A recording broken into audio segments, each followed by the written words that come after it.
रामकृष्णारी मंडळी, मी Kishori Teravankar journey with Kishori या YouTube चॅनलला सर्वांचं स्वागत करते.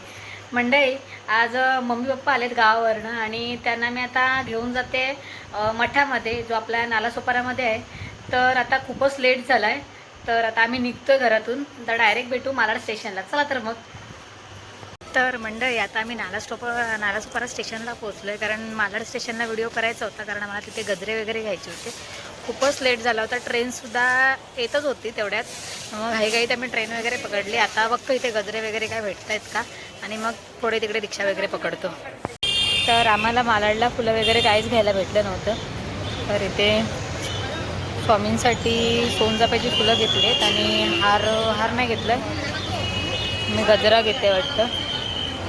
तो कशाला घेतलाय तो? म्हणजे सगळे असे जत, हे असेवाले जत. गजरा कसा आहे हो? गजरा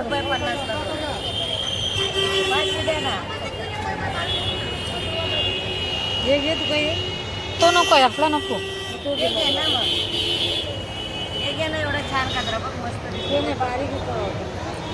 मोगऱ्याचा बारीक हवाला हवा. बारीक बारीक फुलं पण नाही तुमच्याकडे? तसा नको, काढून देते तुला नको. तर म्हणजे आम्हाला तरी कसं भेटते, डायरेक्ट भेटू मंदिरातच. चला. तर आम्ही आता इथे मठात पोचलो आहेत. मी इथे एकदा येऊन गेली होती, पण तेव्हा व्हिडिओ नाही बनवला होता. आणि आता मम्मी पप्पा सोबत होते, तर म्हटलं व्हिडिओसुद्धा शूट करूया, एक आठवणसुद्धा राहते. आणि त्यांना मम्मीलासुद्धा आमच्या व्हिडिओ वगैरे करायला खूप आवडतं. आणि इथला परिसर तर एकदम शांत पण आहे आणि खूप छान वाटते. इथे थंड थंडसुद्धा वाटतं थोडं तिथे गेल्यानंतर, कारण झाडं वगैरे पण खूप आहेत तिथे.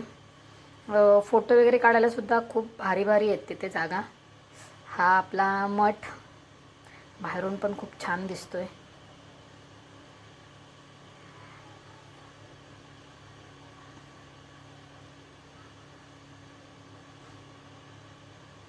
आतमध्ये इथे गेल्यानंतर साईडला इथे ओटी वगैरे पण भेटते. आणि आतमध्ये तर एकदम गेल्यानंतर खूप प्रसन्न वाटतं आणि खूप शांत आहे आतमध्ये सुद्धा. खूप भारी वाटतं आतमध्ये.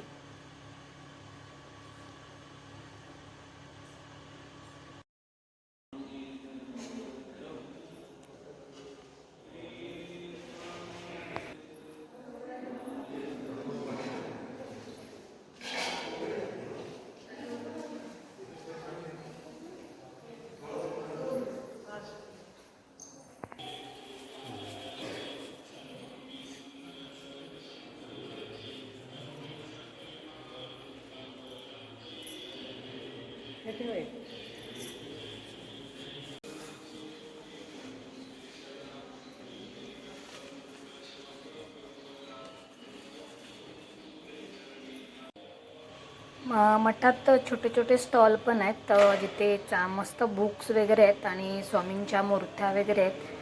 परत नेम प्लेट्स वगैरे, ज्या आपण पूजेसाठी कमळं वगैरे यूज करतो, ते सुद्धा खूप छान छान आहे इथे. अगोदर एवढे स्टॉल नव्हते आणि साईडला पूजासुद्धा चालू होती.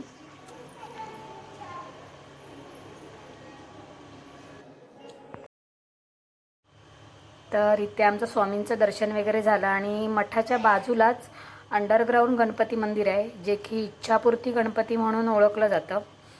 आणि आतमध्ये सुद्धा इथे खूप प्रसन्न वाटतं. खूप भारी आहे मंदिर हे सुद्धा आतमध्ये. इथे आम्ही आता ऑदर डेला आलो होतो, त्याच्यामुळे गर्दी थोडी कमी होती. सॅटर्डे संडेला आलात तर इथे जर येणार असेल तर खूप गर्दी असते, पण खूप भारी वाटते इथे गेल्यानंतर आणि मन प्रसन्न होऊन जातं. इथे आपले गणपती बाप्पांची मूर्ती आहे समोरच.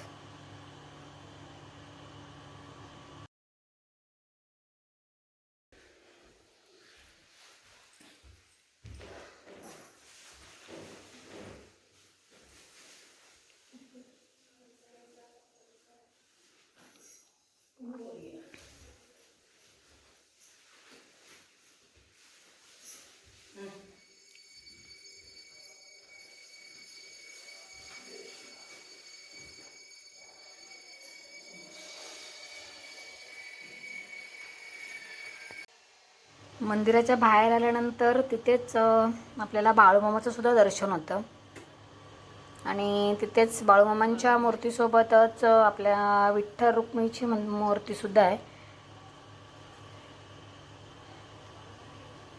खूप भारी सजवलेलं सुद्धा वाटते, मस्त वाटतंय आणि बाहेरचा परिसर तर एकदम भारीच वाटतोय.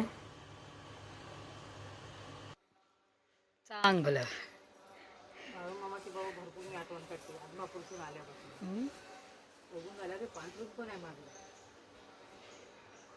बाबा सांभाळले पांढरे